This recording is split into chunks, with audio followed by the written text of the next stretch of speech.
Imagine a world divided into two massive spheres of influence, a planet split by ideology. This was the reality of the Cold War era, a time of intense geopolitical tension following World War II.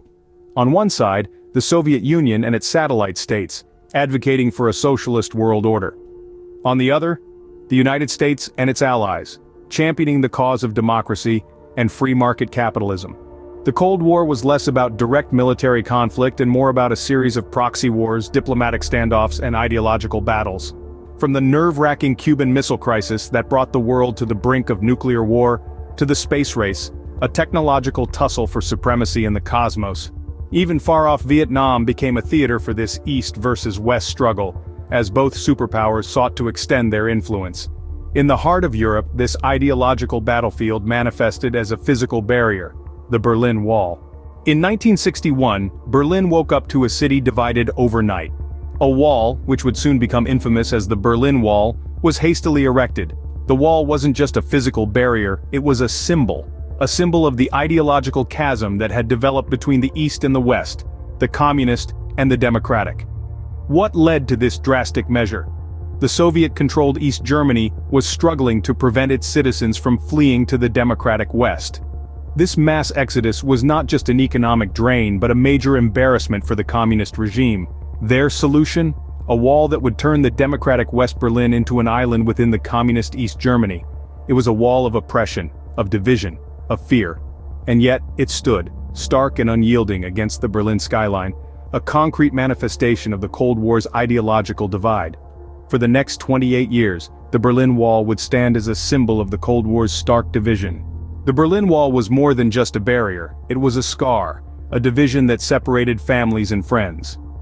This imposing structure, towering over 13 feet high and stretching for almost 100 miles, became a symbol of division, not just physically, but ideologically as well. To the people of Germany, the wall was more than just a backdrop to their daily lives. It was a constant reminder of a nation divided, a silent sentinel that determined their fates. Many, driven by desperation and the longing for freedom, dared to challenge this concrete titan. They devised ingenious and often perilous methods to escape across its formidable expanse. Yet these brave attempts often ended in tragedy. The wall claimed the lives of over 100 people, their dreams of freedom extinguished in their quest to cross it.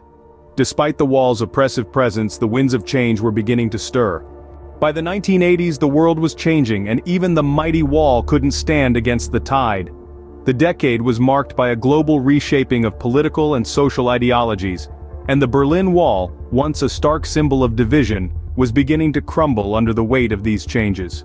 In the heart of the Soviet Union, a new leader emerged, Mikhail Gorbachev, a man whose policies would inadvertently set the stage for the wall's downfall. Gorbachev introduced two key reforms, Glasnost, which translates to openness, and Perestroika, meaning restructuring.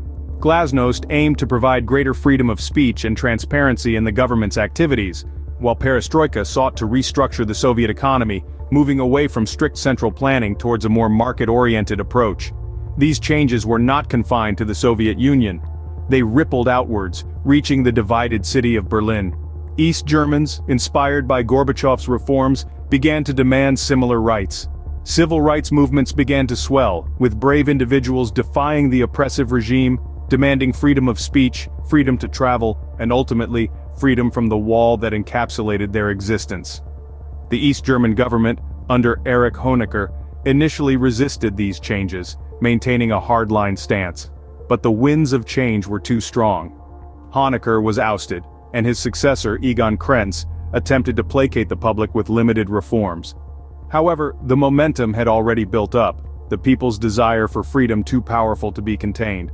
The situation reached a boiling point when, on the 9th of November, a seemingly routine press conference turned into a pivotal moment in history. A mistaken announcement about travel restrictions led to a flood of East Germans rushing to the border crossings. The guards, overwhelmed and unsure, ultimately let them through. And so the stage was set. The world watched in anticipation as the tide of change surged towards the Berlin Wall, ready to bring it down. A mistaken announcement would soon trigger the wall's unexpected fall. On the evening of November 9, 1989, an announcement made history. Let's transport ourselves back to that evening. The scene: a regular press conference. The man at the center, East German spokesperson Günter Schabowski, was about to make a statement that would inadvertently trigger the end of an era. In response to a question about travel restrictions, Schabowski, perhaps confused or misinformed, declared immediate freedom of travel for all East Germans. This announcement, broadcasted live on television, was a surprise not just to the world, but to many of his own colleagues. Imagine the shock, the disbelief, the elation that swept across East Berlin. People poured into the streets, drawn by a mixture of curiosity and hope, to the wall that had kept them confined for so long. They arrived in droves, demanding entry into West Berlin. The border guards, equally taken aback by the announcement, were left in a conundrum. They had no specific orders to open the gates, yet they were facing a swelling crowd of their own people demanding freedom.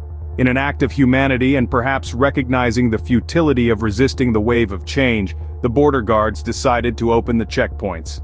It was an unprecedented moment, as East Berliners streamed into West Berlin, greeted by the open arms and jubilant cheers of their Western counterparts.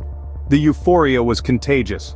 The wall that had once been a symbol of division was being dismantled not by politicians or armies, but by ordinary people armed with nothing more than chisels and a longing for freedom. That night, Berlin was not a city divided but a city united in celebration. The Iron Curtain was crumbling and the world was watching. It was a testament to the power of the human spirit, and a reminder that walls, no matter how formidable, cannot confine the yearning for freedom. The Berlin Wall, a symbol of division and oppression for nearly 3 decades, fell not with a bang, but with the sound of chisels and cheers. The fall of the Berlin Wall was more than just the end of a physical barrier. It signaled a shift, a change in the global dynamics that had held sway for over 4 decades. This was not merely the demolition of concrete and steel, it was the collapse of an ideology that had kept the world on tenterhooks. The aftermath was profound. Germany, split in two for so long, began the arduous journey of reunification. 2 halves, each shaped by different ideologies, came together to form a whole. This was a time of healing, of bridging gaps, and of mending the social, political, and economic fractures. The fall of the Berlin Wall also heralded the end of the Cold War. The ideological battle between capitalism and communism had reached its denouement. The world breathed a collective sigh of relief. From the ashes of the wall, a united Germany emerged, marking a new chapter in world history.